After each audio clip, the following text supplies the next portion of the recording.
this river. What's the trouble, Mrs. Ambrose? That thing's floated by again, Stephen.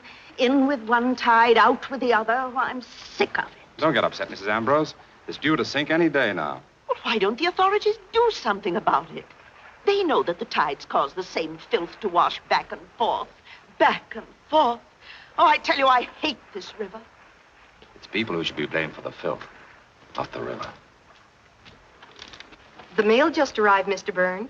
Oh, put it on the table, please.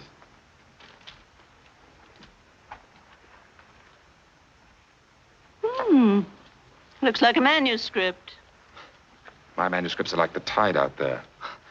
They always come back. Maybe they wouldn't if you took my advice. Spice 'em up. Make 'em racy. That's what the public wants.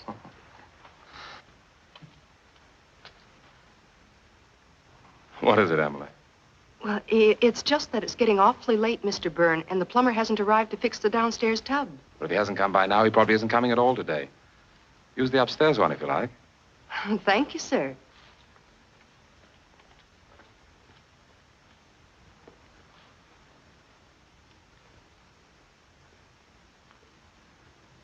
How does your wife like the new maid, Stephen? What?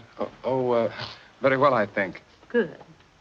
Well, where is Marjorie, by the way? I haven't seen her all day. She's spending the day with the Lawlers in the country. Oh, that's nice. Did she say when she'd be back? Only in time to dress for Miss Whittaker's party. Good heavens.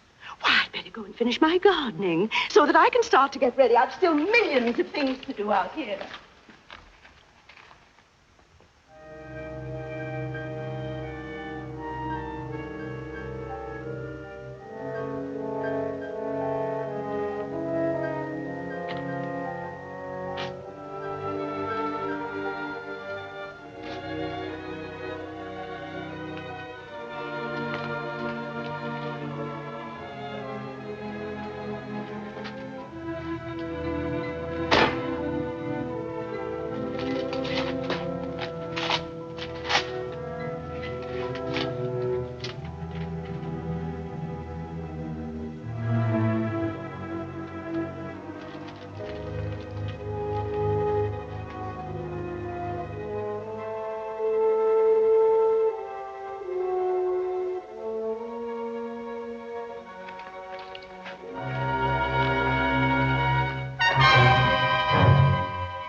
Emily.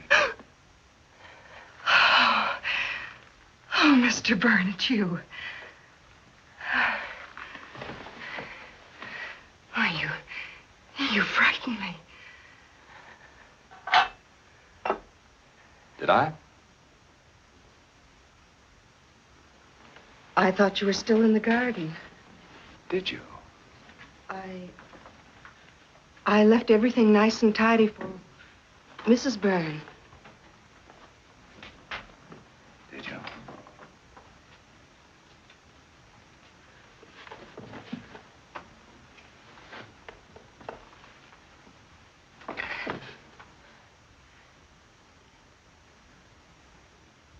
Mr. Byrne, please let me by. Of course. Nice perfume you use, Emily.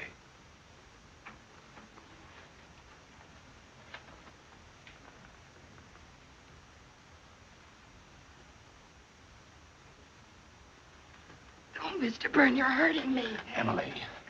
You've been drinking. Let me go. Would you like me to tell my wife that you've been dipping into her perfume? I don't care. Let me go. Let me go. Emily. Let me go. Let me go. Let me go. Shut up. Let me go. Stop it. Do you want the whole neighborhood to hear you? Pull yourself together and I'll let you go.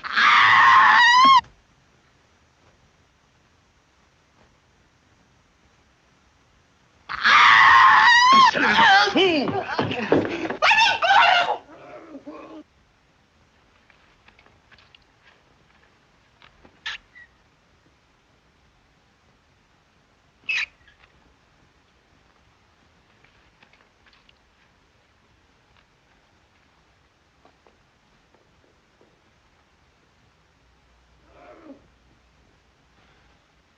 That's better. All we needed was to have that old gossip hear us.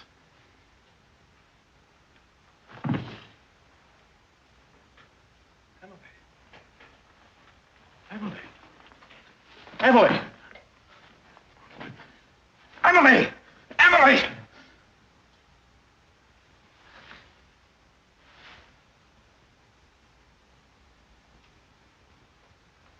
Merciful God.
Hello, Stephen.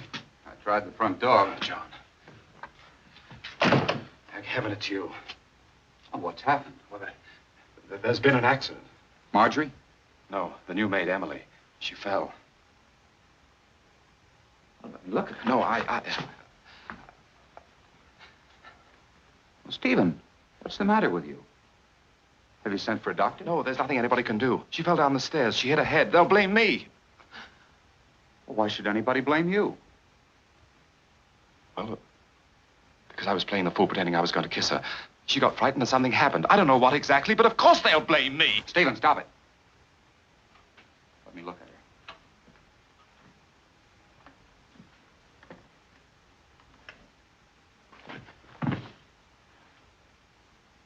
girl didn't fall. She did. I saw her. She was strangled. It was an accident, I tell you. I scarcely touched her. I hardly put my hands to her to prevent her screaming. You don't know how quickly it happened, John. You don't know. Where are you going? For the police. You can't. You're my brother. I've gotten you out of a lot of nasty scrapes, Stephen. But this is murder. John, don't let me down. You've always helped me. You can't do that to your own brother. Please, you have to help me. Please, John, please.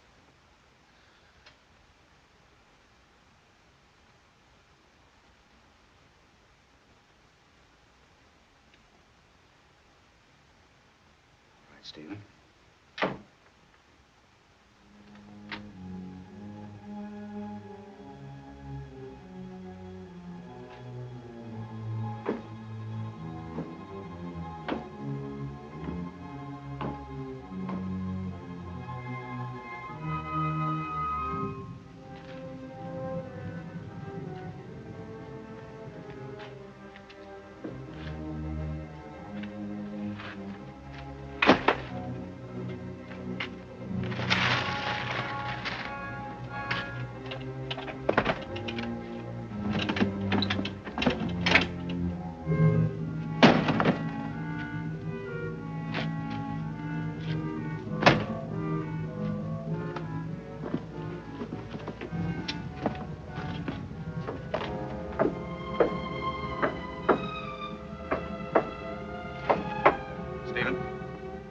I can't go through with this. You promised to stay up there. Listen to me. The only thing to do is to go to the police. Tell them exactly how it happened. That it was an accident. But they'll never believe me. Even you don't believe me. Do you? I don't know what to believe. I only know that I'm not going to help you. For once, you're going to get out of this thing by yourself. John, if you won't do this for me, do it for Marjorie, for her sake. Did you know that Marjorie went into town today to see the doctor? Is she ill? She's going to have a baby. Now can you understand why I must get out of this? Why you must help me? Yes. I suppose I must. Good. Now go back and warn me if anyone comes.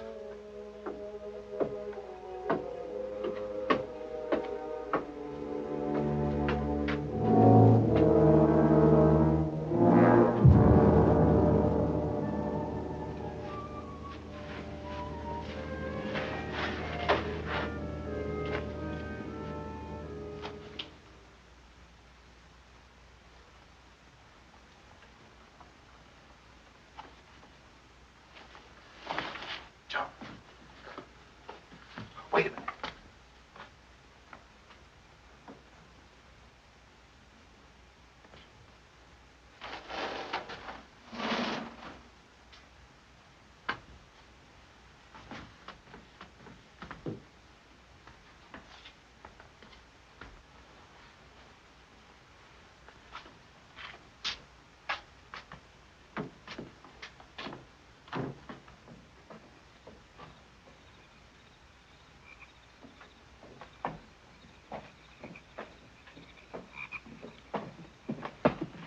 It'll soon be over, John. She'll soon be in the river, and it'll all be forgotten. Forgotten? Yes, yes, I mean for the time being. We'll wait it and take it way out, where it'll stay sunk. Steve! Down!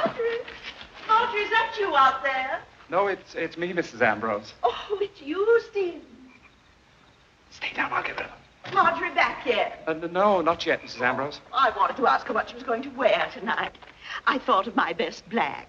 But still and all, it's never very dressy at the Whitakers. Well, she'll be home before long, Mrs. Ambrose. My, she stayed late, didn't she? Well, of course, the Lawlers are always hard to get away from. Maybe she missed her train. I'm not worried. She'll be here soon. Well, ask her to drop in for a moment if she has time, will you, Stephen? Yes, I'll do that. I must go in now. I have to get ready myself. Well, I'll see you at the party then. Until later.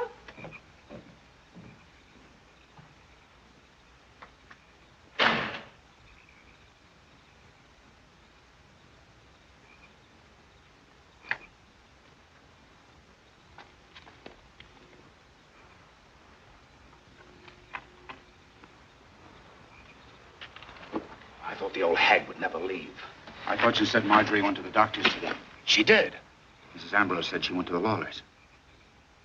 She went both places. The Lawlers live in the country. If she went there, it means she spent the day... I tell you, she went to the doctor's. Now stop quibbling and help. The scandal would ruin all of us. There are more people to be considered than this dead servant girl. You used to refer to her as Emily. John, don't be like that. Can't you understand how I feel? If I could undo what's happened, if I could go back. But I can't. I've got to think of Marjorie and my child. This has been a lesson to me. I know I've been foolish, but I'll change. I swear I will. John, Marjorie will be back any minute. All right, Stephen. All right. You've talked me into this, too. Just as you have 1,000 times before.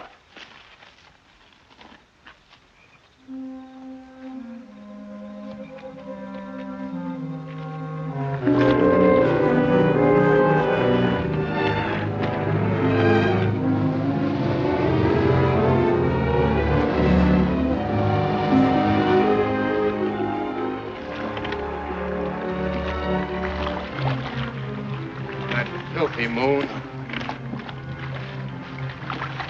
Don't you think what if you tie the anchor to the sack? Yes. Oh, this should do it. First the anchor.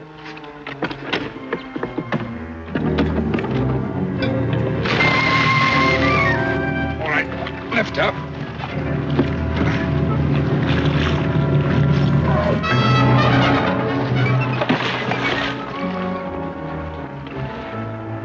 Did you see that? What? Something bright. Something flashed out there in the water. Let's get away from here. I'll drop you off at Reed's Point so Marjorie doesn't see you.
Stephen? Marjorie. Is that you, Stephen? Yes, Marjorie. You frightened me. Sorry, dear. I couldn't seem to find the light. Where have you been, dear? I, took the boat out. Well, do you know where Emily is? Emily? Yes, she's not in the house, and she promised to help me dress for the party. Oh, she said something about going for a walk. It's not like her. She knows it's Cook's day off, and I'm alone. She probably went off with a young man someplace and forgot the time. I can help you if you like. I could say that you're all thumbs today, but I won't. I'm not only doing my best, but I'm enjoying it. Oh, you're very sweet. Did you do much writing today? No. Why not? Oh, another script came back. I'm sorry, darling. Is that why you went boating? Yes, I suppose so. I should have been with you. Did you miss me? Very much.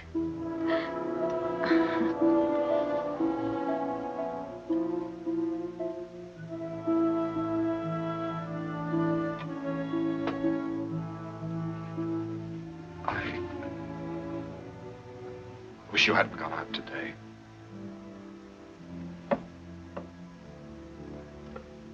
Come on.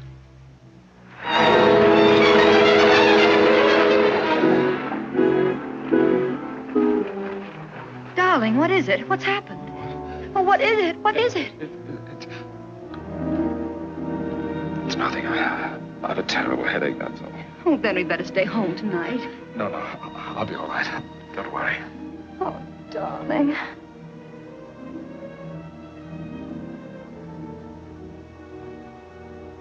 Grab the lady by the hair. Round the lady over there.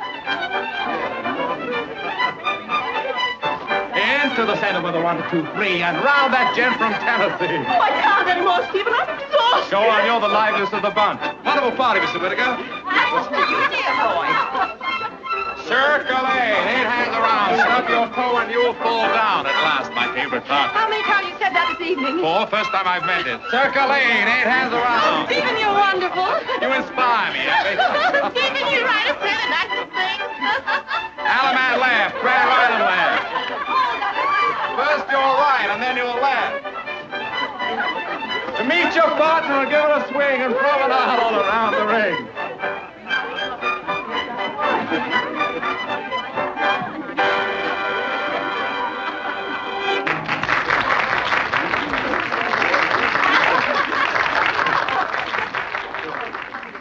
Oh, that brother of yours is a real devil. A real devil. Oh, Stephen, do you know what'll happen to me if I drink that? Why do you think I'm giving it to you? Stephen, you're the limit. Thanks. Well, John, aren't you going to try the punch? No, I don't feel like drinking tonight. What's the matter with him? What? He seems depressed. You ever seen him when he wasn't? Oh, that's not nice, Stephen. It must be very hard to love music very much and not to be able to dance and to be a part of things. He could have been part of things tonight. Why didn't he call the dances as I suggested? He's just naturally a wet blanket, that's all. That's very cruel, Stephen. You wouldn't have said such a thing if you hadn't had... if you hadn't had, say, about 4 too many. Don't start anything, Marjorie. I'm sorry. I'll go see what's wrong with him.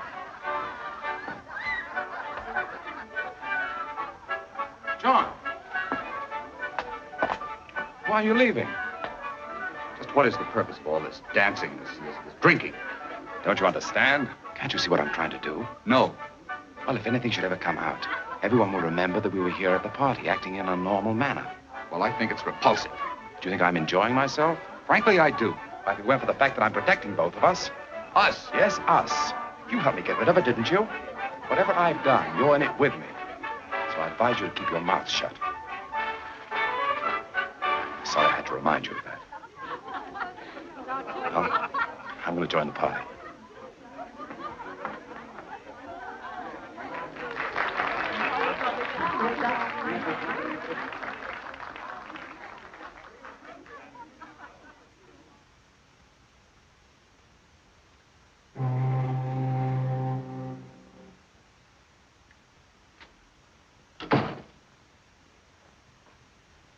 Is that you, Mrs. Byrne?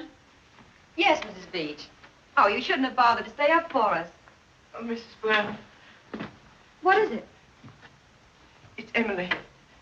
She's not home yet. She's not. No. When I first got here, I thought maybe you'd sent her on an errand or something. She still isn't home. I'm afraid something's happened. She's probably with her parents. No, Mr. Byrne, she don't get on with them. Well, she would have told us if she was going to spend the night with them. The thing that puzzles me is that none of her dresses are missing. How do you know that, Mrs. Beach? She showed me her things when she first came to us, Mr. Byrne. She didn't have very much. Well, if none of her dresses are missing, she can't have gone far, naked. Stephen! I'm not going to sit up and worry about a promiscuous servant girl who wants to make a night of it someplace. I'm going to bed.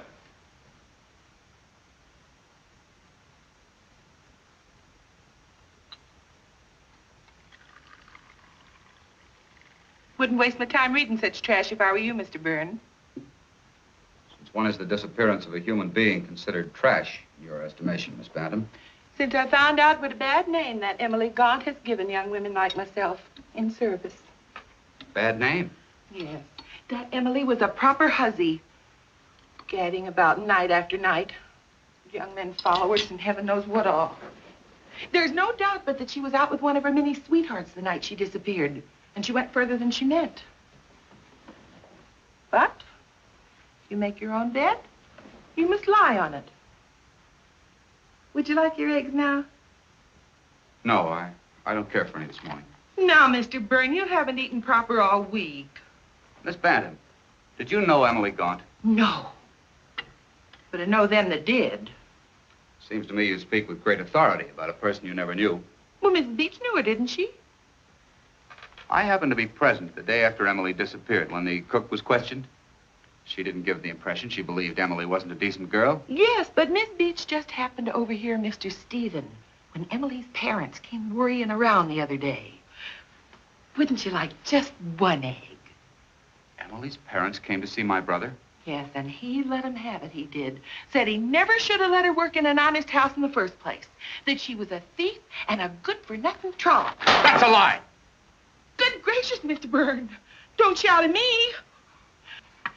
It wasn't me that said it. It was your brother.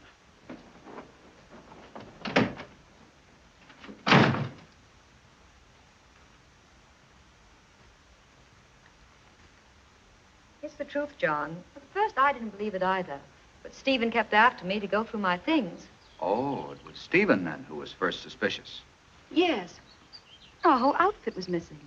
Hat, dress, shoes, everything. And only yesterday, I discovered that the opal earrings that Stephen had given me for my birthday were missing, too. Oh, but let's not talk about Emily anymore.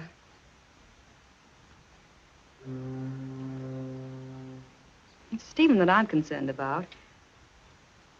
I don't know exactly how to say it. There's such a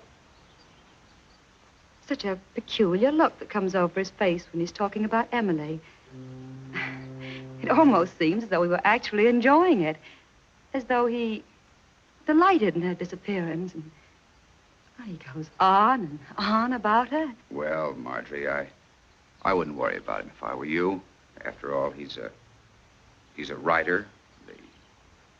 The mystery of her disappearance probably intrigues him. Oh, probably you're right. And he fancies the whole thing is a great big melodrama with himself in the leading role. He'd like that. Like the article in this morning's paper? I didn't see it. Stephen took it with him. He left early this morning. Haven't they promised to keep our name out of it? Well, you can't blame them. Makes a better story. I don't understand why they kept their promise for a whole week and then suddenly today, even a picture of Stephen. I wonder how they got hold of it. Don't know. Why, there's only one print of that picture that I know of.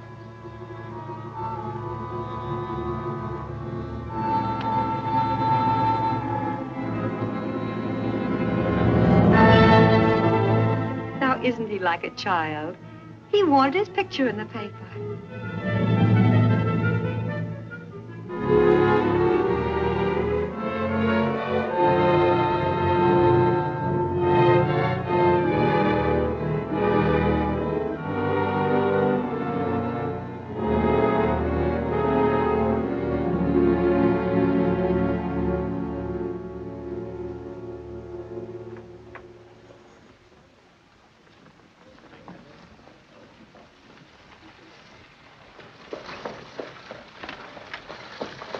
How do you do, Mr. Byrne? Mr. Miller? What do you think of the display? Very attractive. But it wasn't up when I passed yesterday. No, your brother called me last night and told me of the publicity he was expecting in the papers, and he wanted me to cash in on it. Thank you, dear boy. Oh, gee, I'd love to be a writer, too. Well, why don't you try, Effie? Your mother says you're very good at making things up. But some of your excuses are masterpieces of imagination. Don't you listen to this scoundrel. Imagination's not enough. Just the other day, I read in a magazine that a writer must write only about things he knows. If he puts down truthfully the things he's actually experienced, if they're exciting enough, he's bound to be very successful. It's very interesting, Mrs. Ambrose.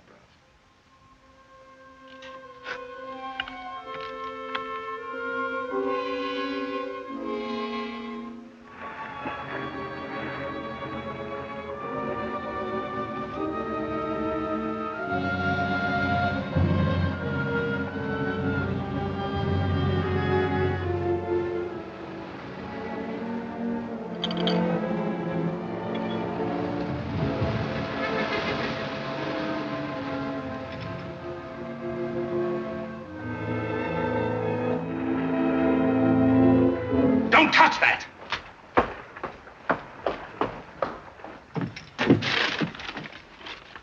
Did you read it? No, I only picked it up. What's the matter, Stephen? Nothing. It's not ready to be read, that's all. You've never minded my reading your things before. I've changed my ideas about a lot of things. I know. Just the other night when you went out by yourself. Don't nag. The writer needs to be alone to gather experiences. Can't you understand that? I wasn't nagging, Stephen. What I started out to say was simply that when I was alone the other night and John dropped in... What did he want? Nothing especial. Seemed so forlorn lately. We reminisced about those evenings when you used to read your stuff aloud to us. I wish you and John wouldn't discuss me behind my back.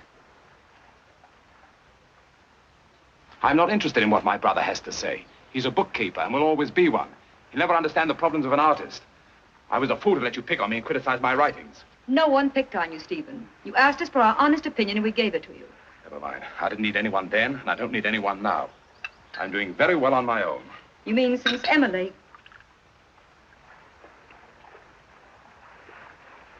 Go on.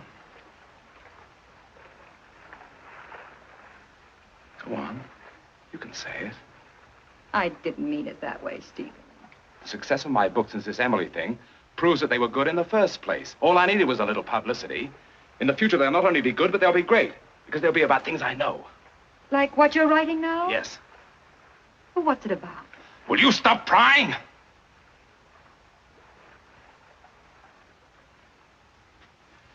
Let's have our tea.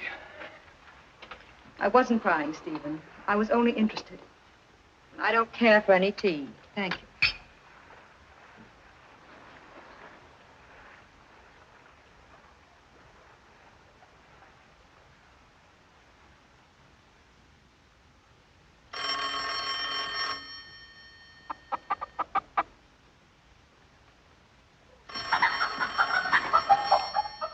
John Burns' accounting office. Walter Herbert, office boy speaking. One moment, please. It's your housekeeper. She'd like a word with you, Mr. Byrne. Thank you, Walt.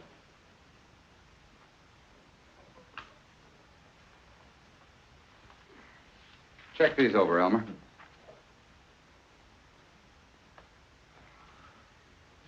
What is it, Miss Bantam? Mr. Byrne, with the cold weather coming on, I told the neighborhood boys to gather some driftwood, save you catching cold like last year. But when I went to get the wood sack, I found that your brother hadn't returned it. I wonder, would you mind stopping there on your way home this evening? When did my brother borrow it, Miss Bantam? Several weeks ago when he was doing the gardening. He sent Emily for it. All right, Al. When did you say he borrowed it? Several weeks ago. And even though that Emily isn't with him anymore, you'd think they'd return the sack. After all, your name's on it. My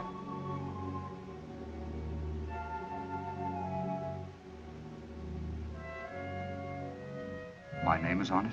Yes. I stenciled everything you own with India ink.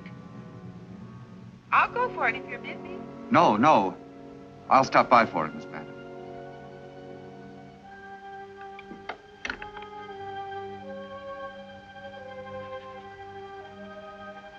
I hate this river. We neighbors really should get up a petition, Stephen. What's the trouble today, Mrs. Ambrose? That horrible thing floated by again. That dead animal. Couldn't be. Must have sunk long ago. No. No, it isn't. Well, it's a sack. Yes, that's what it is. A sack of some kind. Probably filled with rubbish. You see it?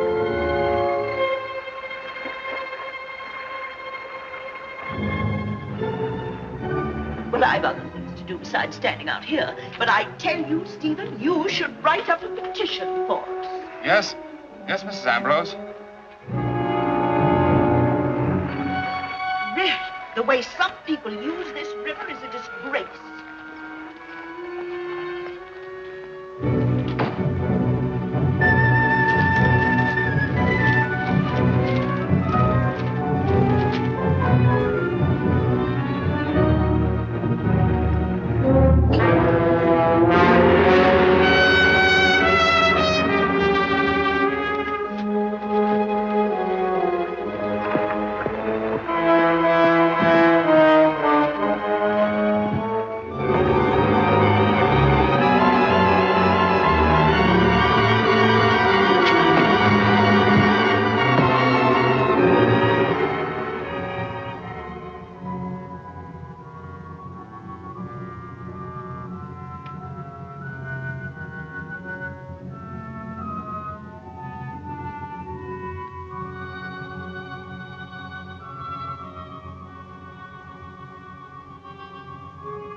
Plenty for your thoughts. Hello, John. Hello, Marjorie. Is Stephen in? No, he's on the river somewhere. He seems to have found an unusual interest there lately. But won't you come in?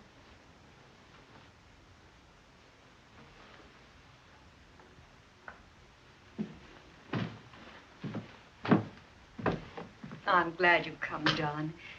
I need someone to talk to very badly. When I feel like this, there doesn't seem to be anyone else in the world like you. Do you mind? You know that I don't. You're nice, John. Very, very nice. Yes, like mint tea when you have a cold. Oh, no, John, like a friend. More than that. Stephen?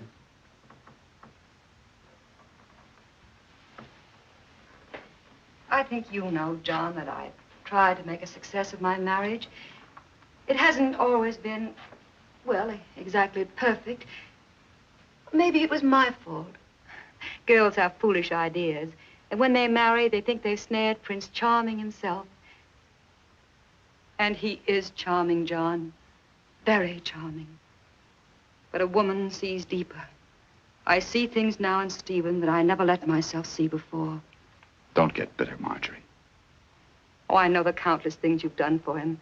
Oh, we couldn't live like this if you hadn't given up most of your share of the inheritance so that he could continue writing. You wanted a career for him, didn't you? Yes, but I didn't want a freak success like this Emily's disappearance has brought on. At first, I thought it was simply childish the way he capitalized on it. There's a limit, and he's become ghoulish. You should have heard him today. Did you quarrel? Yes, I hadn't wanted to tell you that. I'm beginning to wonder why he ever married me at all. Perhaps it was because he needed you. He told me today that he's never needed anyone. That was just talk. Everybody needs someone. Believe me.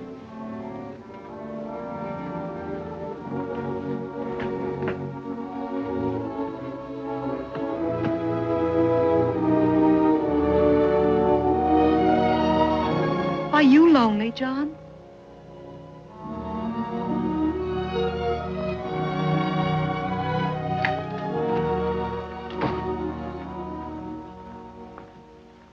Pardon me, Mrs. Byrne, but I thought it was getting dark here.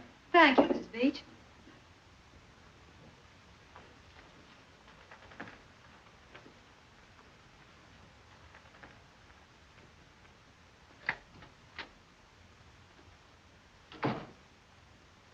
Sorry I said so much, John. It's unfair to talk about Stephen behind his back. But when you're worried, darkness does something to you. I understand, Marjorie. Perhaps you're not prepared to tell me yet, but since you are troubled, I'd like to tell you that I honestly think things are going to be better for you. Stephen's bound to change when the baby comes. The baby? Stephen told me. Stephen told you that I was going to have a baby?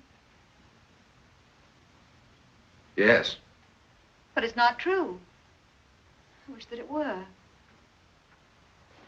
Now, what on earth would make him want to tell you a thing like that? Maybe I misunderstood. Oh, don't go protecting him again, John. You must know why he lied to you.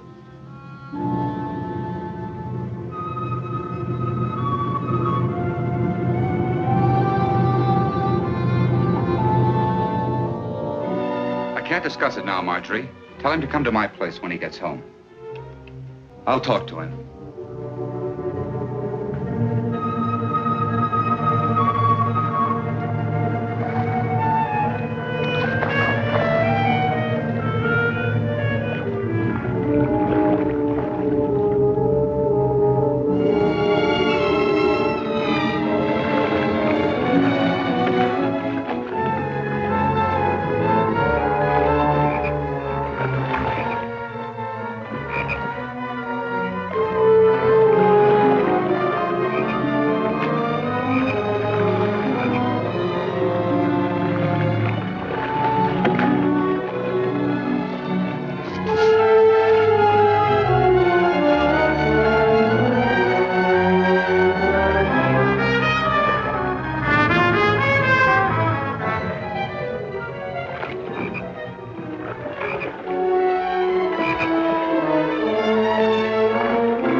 right.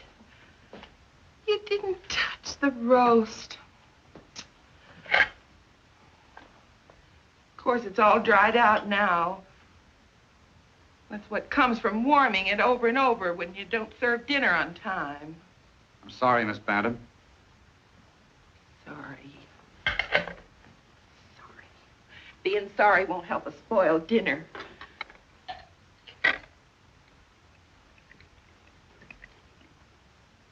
You'll be sorry when you get stomach ulcers.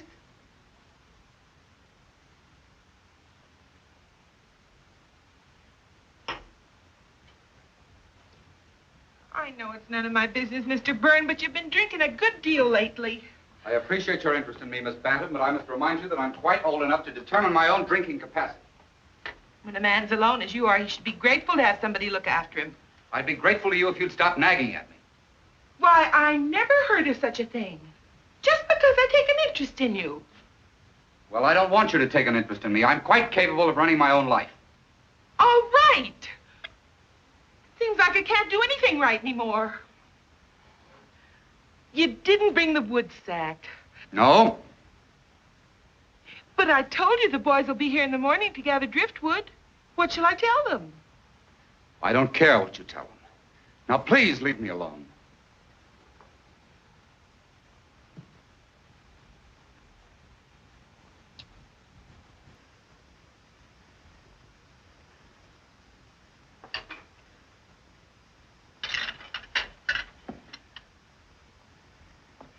I know I'm only a servant girl, Mr. Byrne, but I come from a very genteel family, and I don't have to take this sort of treatment from anyone. If you want to be left alone, perhaps I can leave you alone, permanently. Just as you wish, Miss Bantam. You mean, you want me to go? That's entirely up to you. Well, I can certainly take a hint. Now look what you made me do. Well, I'm leaving you, Mr. Byrne. I'm leaving tonight, and you can get somebody else to take your insults. And I hope you get a thieving hussy like that Emily Gaunt. That's what you deserve. Not a decent girl like myself.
John, it's come up.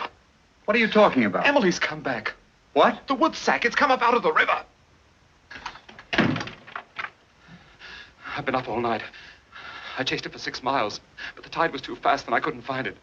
I almost had her once, but she got away. It's your fault. Why didn't you tie it securely? I was a fool to trust you. Be quiet. It'll be passing up and down the river until they find it. Up and down the river. It'll go on for weeks.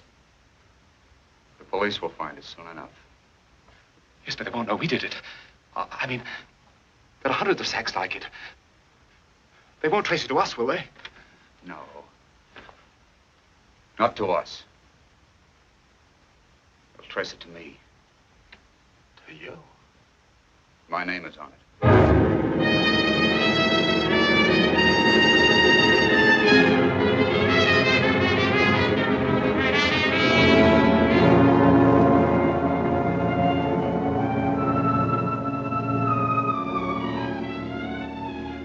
There's a gentleman to see you, Mr. Byrne.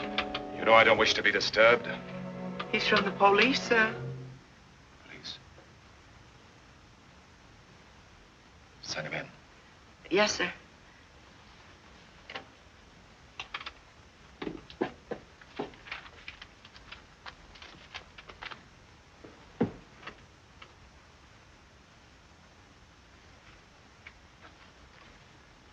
Just a moment, please.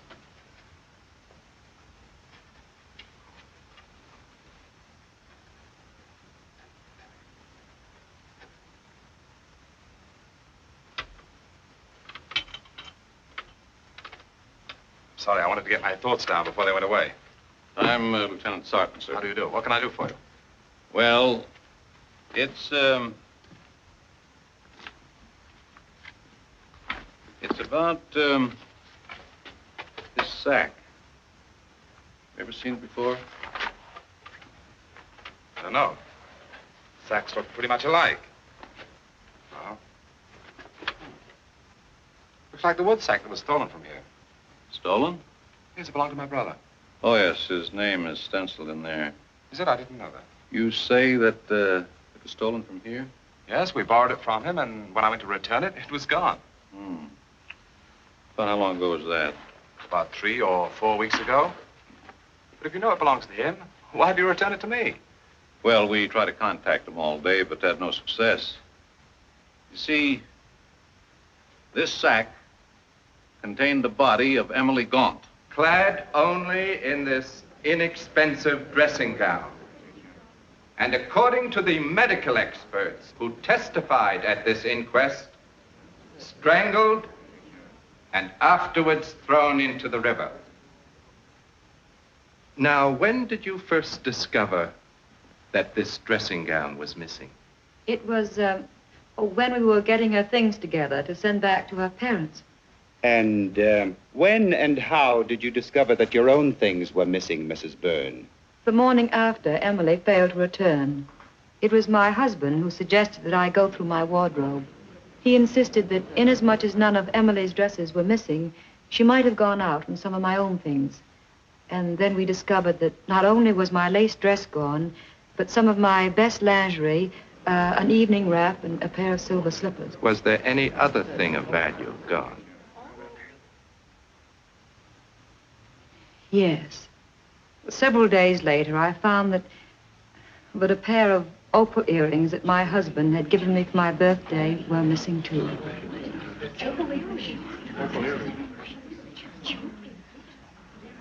Then you're under the impression that it was Emily Gaunt who took these things. It was hard for me to believe, for in the short time that Emily worked for us, I found her most dependable. But I was forced to this conclusion. What is your occupation, Miss Bantam? I was a housekeeper in the home of Mr. John Burns, sir. But I'm unemployed at present. How long were you employed there? It would have been 5 years this coming Christmas.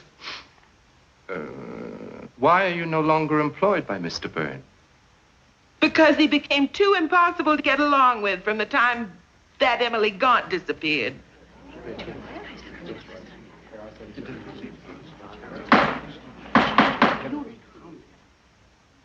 Please explain yourself, Miss Bantam. Well, Mr. Byrne became so irritable I could scarcely speak to him and get a civil answer. In what manner would you say that he had changed? Well, Mr. Coroner, he was in the habit of eating a very hearty breakfast through all years I worked for him. But after that, Emily Gaunt disappeared. In fact, the very morning the story appeared in the newspapers, he scarcely touched a thing. And several times, when I even indicated that the hussy might have got what she deserved, he practically snapped my head off.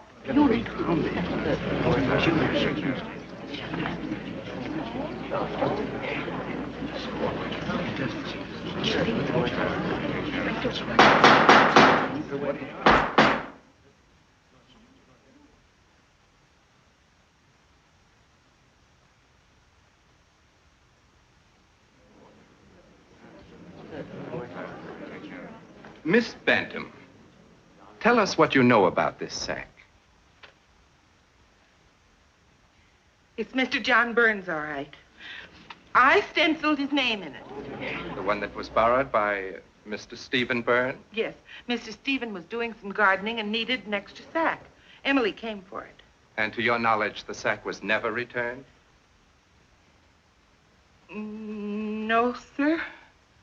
But of course, it might have been returned without my knowledge.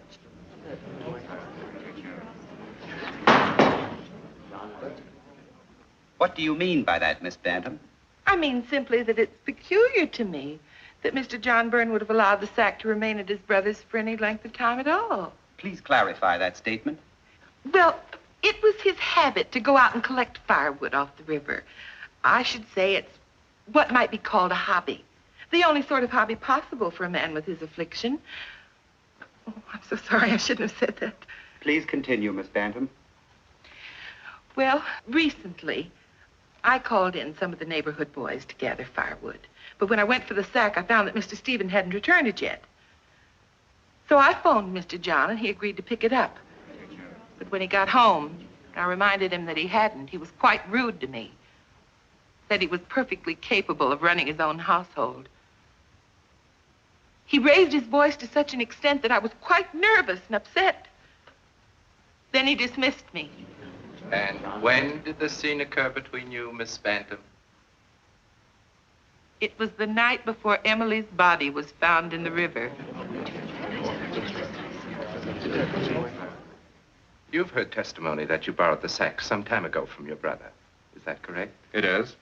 And to your knowledge, it was never returned to your brother. That is correct. Before I could return it, I found that someone had stolen it. And has your brother access to your home? He has. You mean he has a key to your home? No, Mr. Coroner. The back door's always open. Then there was nothing to prevent his coming to your home at a time when you were not there and taking what was rightfully his. No, nothing to prevent it, but in this case, I don't think it's probable. By the way, Mr. Byrne, it may have helped this case if you'd reported that the sack had been stolen from your home. I didn't think the loss of an old sack worth troubling the police about. But why didn't you report the theft of the more valuable things either? The opal earrings, for example. Because I didn't wish to cause Emily's parents further concern. Besides, my wife and I felt that eventually poor Emily would return and the articles would be recovered. Now tell me, Mr. Byrne, when was the last time you used this sack for gathering wood? Some weeks ago. It's hard to say. Oh, could it have been about 3 weeks ago? What you mean is, about the time that Emily Gaunt disappeared? I must ask you not to mind what I mean, Mr. Byrne. Would you say it was 4, perhaps? I couldn't be sure. Then would you say it was near the time that Emily Gaunt disappeared? I couldn't be sure.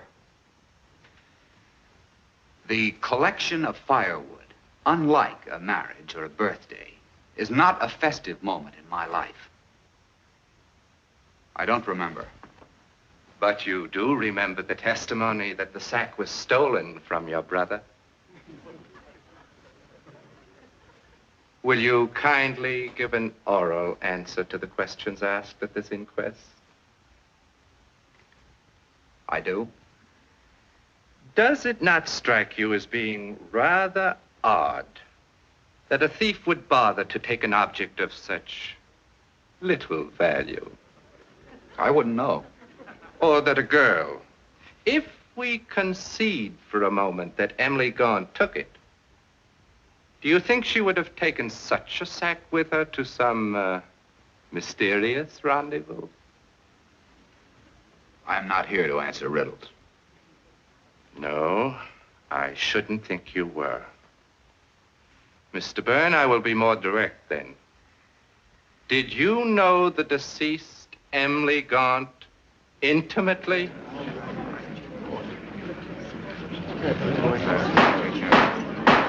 Mr. Byrne, I asked She was employed by my brother. I knew Emily Gaunt by sight. Is it usual for you to zealously defend persons whom you're known by sight to the extent that you snap off the head of a woman who has served you faithfully for 5 years? I would defend anyone who was being maliciously slandered. Very admirable indeed. Especially when they were being slandered by people whose bitterness... That is all, Mr. Byrne.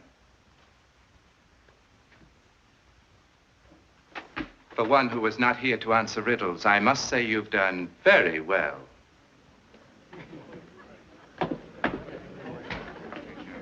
Mr. Coroner, Mr. John Byrne was the last of the witnesses for this inquest. I have a few things I'd like to say, if anyone will let me. If they pertain to this inquest, by all means, Mrs. Ambrose.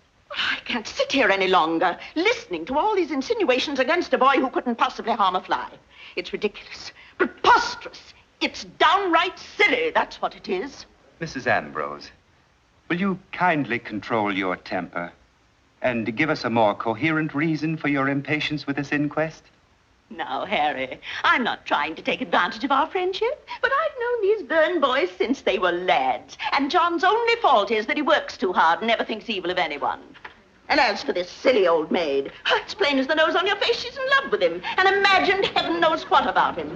And when an old maid's in love, heaven protect the object of her affections if that love goes unrequited. All the devils and all the furies. Oh!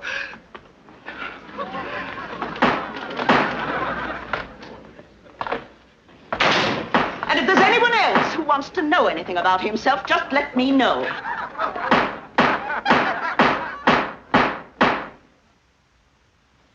Was there anything else you wished to know, Harry? That will be all, Mrs. Ambrose. And so, in all probability, Emily Gaunt, dressed in her mistress's finery, went off to some secret tryst. Therefore, the conclusion of this inquest is that the girl was murdered by person or persons unknown. Inquest dismissed. It started with Emily, but it might end with me. Here he comes now.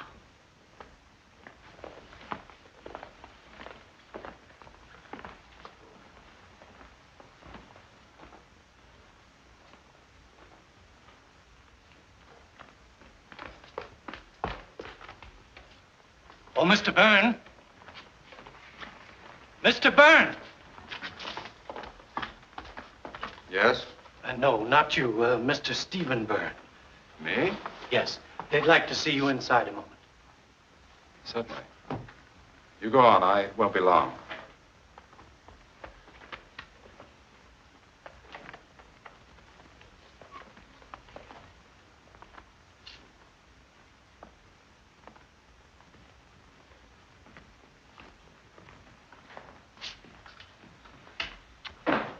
Sorry to trouble you again, Mr. Byrne, but you probably realize the case is far from being closed. So? Are you certain you have nothing more you'd like to say to us? Nothing. I can understand your feeling, Mr. Byrne. After all, the man is your brother. But if there's any further light you can throw on this... There's nothing more I can say, except that I'm fully convinced that my brother is innocent. Was that all? That was all.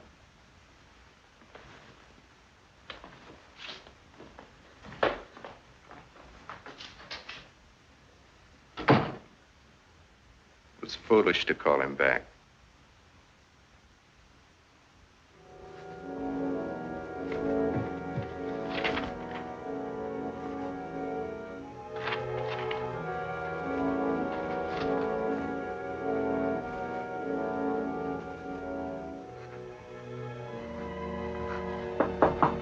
Yes.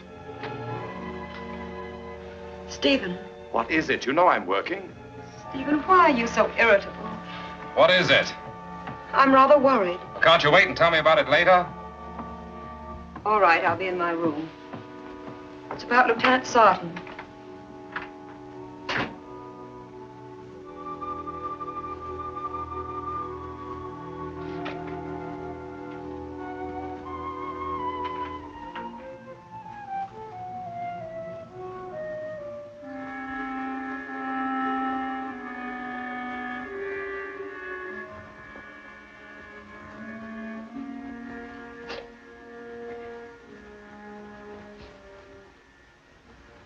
I'm sorry I snapped at you. I was trying to finish a chapter.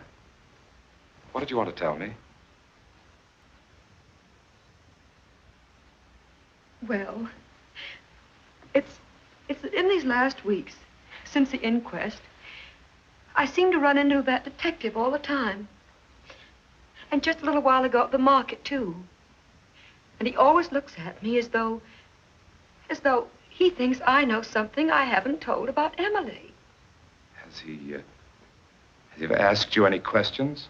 No, but last night, after you'd gone out, I decided to go over to Mrs. Ambrose's.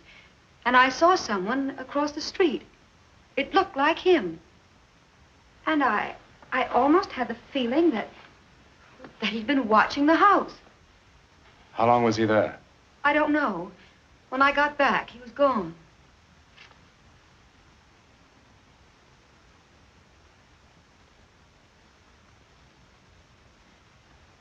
Well, if he has any snooping to do, I should think he'd do it in John's direction. What do you mean, Stephen? You were at the inquest. You know what I mean. No, I don't. Well, if you ask me, he acted so stupidly that he forced everyone to believe that he had something to do with it. Stephen. On top of everything else, he hasn't acted normal since the inquest. He shuns everybody. He won't even talk to me. Well, let's face it. John's a cripple. He knows he hasn't a chance with a girl of our class. It's not hard to believe that he carried on with a servant girl. Stop it. Aside from everything he's done for you, he's your brother. There's a limit to this business of being brothers, Marjorie. Oh, Stephen, you're insane.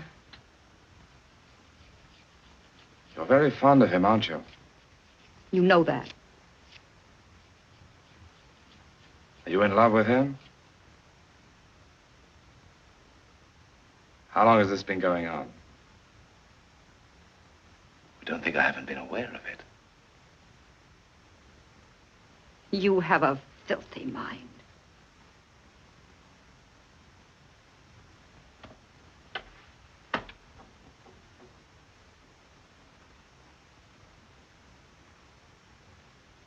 This isn't going to be very flattering, my dear.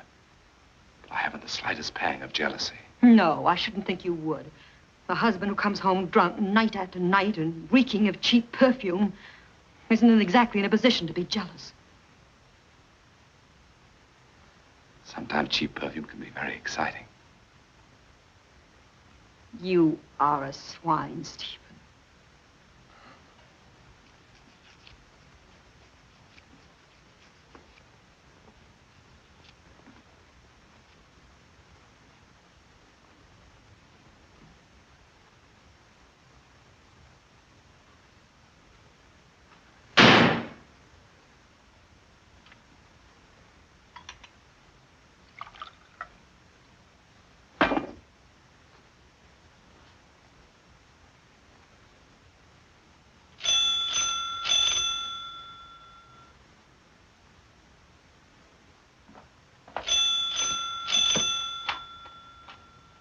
Marjorie.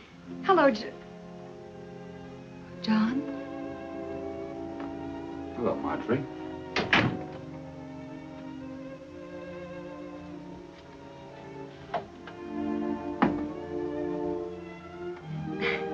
I met your office boy on his way over here. I told him I'd bring these up for him.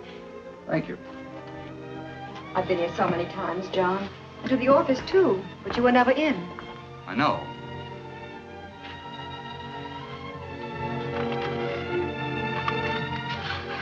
Why have you refused to see me or to answer my calls?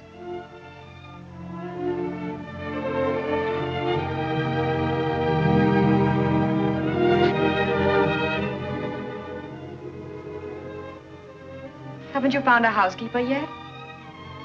There seems to be an extreme shortage of domestic help at present. Why, that's not true.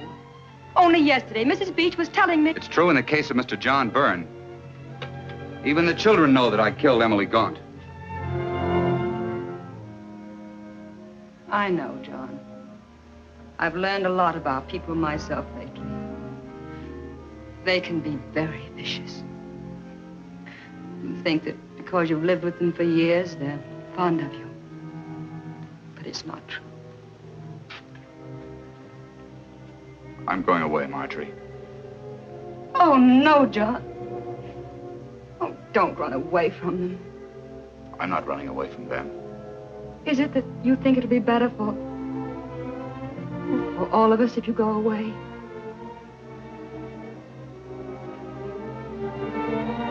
I've got to be sensible.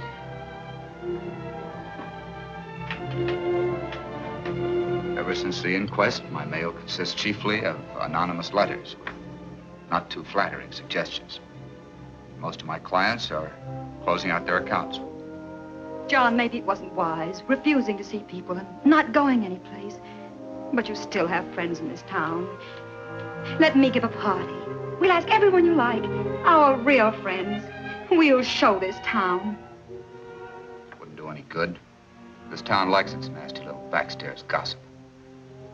If I stay and you keep on seeing me, defending me, they'll think that I wouldn't put anything past them. I don't care what they say or think about me. Marjorie, my darling. I'd rather die than cause you any suffering. Oh, John, don't talk like that. There must be something I can do.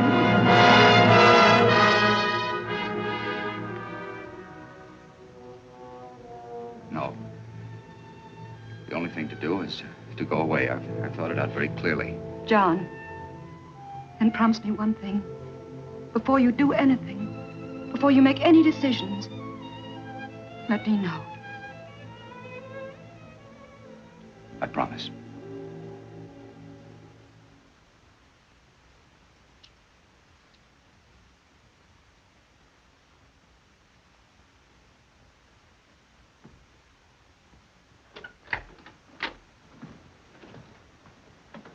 Won't you come in, John?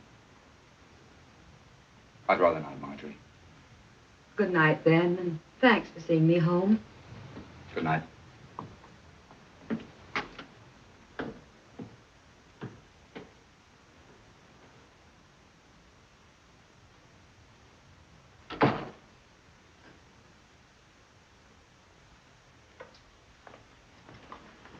Stephen, it's about John. I'm not interested. Stephen, please, he's desperate. I'm afraid he's going to harm himself in some way. Don't be dramatic. He as much as told me so tonight. He said he'd rather be dead than go on the way things have been going.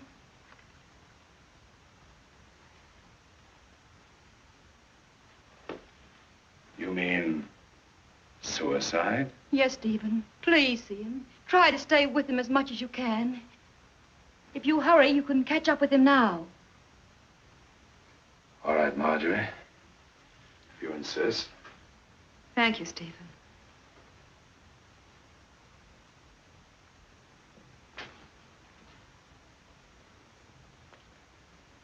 Oh, I almost forgot.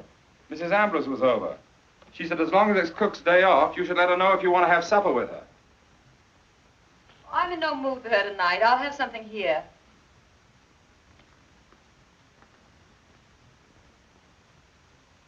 Well, you better tell her now before she goes to any trouble. You know how sensitive she is. Yes, I guess you're right.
Stephen, Yes, John? what are you doing here? Marjorie was very worried.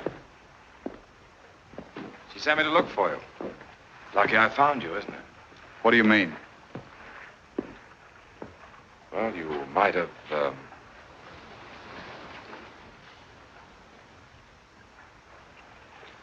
No. Suicide would only convince everyone that they'd been right. I'm glad you realized that. What were you thinking of as you stood there? Of another night on this river.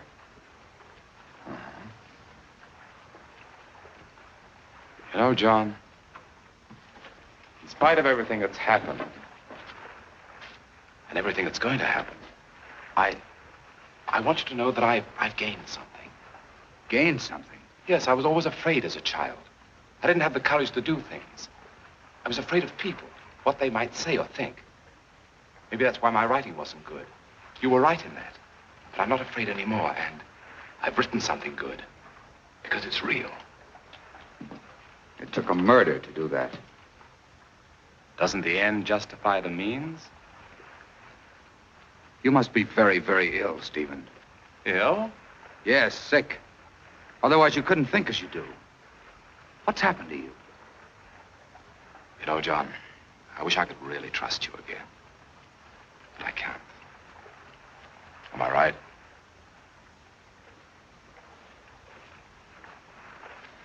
Suppose a policeman were to come up to us here, right now. Suppose he were to ask, which of us killed Emily? What would you do? I know what you would do. You would point at me. Would I? You stepped right out of Emily's murder as though you were shedding your skin. You shifted the blame to me. Did I? Yes. John, which one of us would the world miss the most? I mean, if there were a choice of one of us. Blast the world. I'm going to start thinking about myself. You're very much in love with Marjorie. I know that. You've always been. And you had the opportunity that night of getting rid of me by going to the police. Why didn't you take it? There are things you would never understand, Stephen. You're right, John. I can't understand my own brother expecting to go on sharing my wife with me. I'm going to the police, Stephen. I'm going to tell them the whole story, including my part in it. I should have a long time ago.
How many times have I told you to keep away from my desk? Stephen. I hadn't expected to have it read for some time. But since you have read it, tell me what you think about it.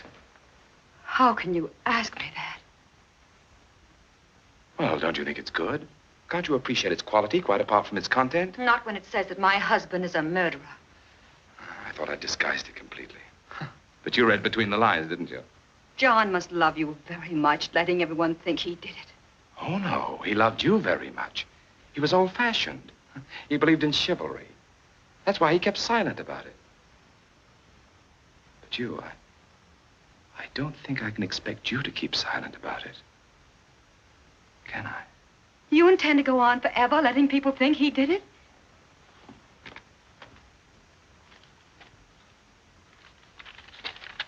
John disappeared tonight, if something should have happened to him, let's say he drowned himself in the river, that would solve everything, wouldn't it? Stephen. Everyone would know that he was driven to commit suicide by his guilt, wouldn't they? You're forgetting about me. Oh, no. I'm not forgetting about you.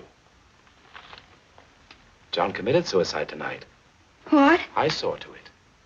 Before I'm through with you, they'll know that what John did once, he did again.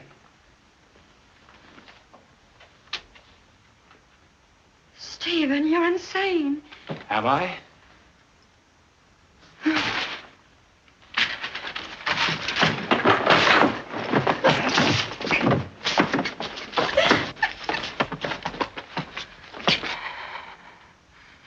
Don't you realize, Marjorie, you're reading the manuscript to solve everything. You know, I met Emily on the stairs. She was coming down from her bath. She'd used your perfume. She looked rather pretty, and I wanted to kiss her. But she got frightened and screamed. I had to stop her screaming. I didn't mean to kill her. I hardly touched her. I didn't realize how easy it would be. So very easy.